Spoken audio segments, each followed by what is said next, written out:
Most people, when they look into the river, they'll see what they call seagulls. There aren't really any seagulls, there are actually varieties of gulls. The main being the black-headed gull. Among those you get Mediterranean gulls, which are kind of not so much rare, but they're unusual. And you get an Icelandic gull, you'll get, what's the other, Caspian gulls. So the main Birdwatch Ireland that's based in Wicklow, in a place called Kilcool, they're the largest charitable conservation body in the country, and so their work would be just the preservation of wildlife and of the habitats, and to keep an eye on the biodiversity of all the areas. They run some reserves around the country, they sort of fund them, and they run different projects then on, we'll say, birds that might be in danger, like the roseate tern. There's an island, it won't come to mind at the moment, but it's just off on the coast of Dublin, and they've set up kind of a group there during the nesting season. They'll ring these birds, they'll monitor them, and school children from the mainland, from Skerries area, have made bird boxes for these, and they're put on the island.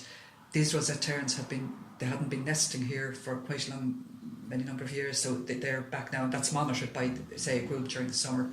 You know, somebody will go for 2 to 3 months to this island. So that's the kind of work they do.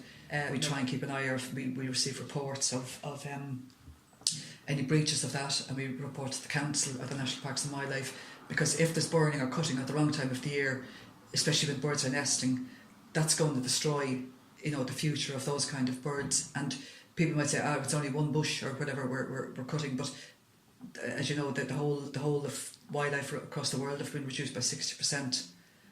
Due to maybe climate change, but some of it is just due to bad management or people not taking care, you know, people shooting at the wrong time. So we look at the walls of the river, up, especially near Sarsfield Bridge. There's a lot of sand martins. They're like a swallow. They nest in those walls.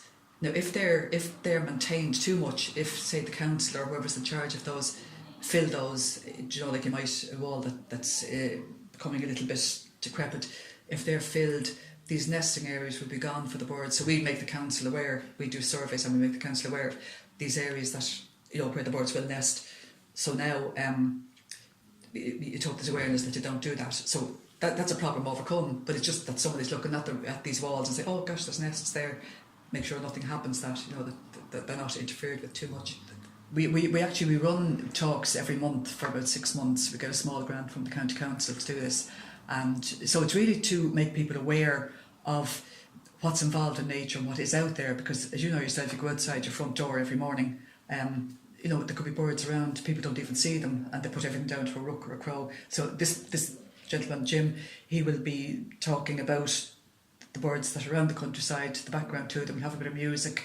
We will also be having some eats afterwards, mince pies and whatever. So if anybody likes to come along, you're more than welcome.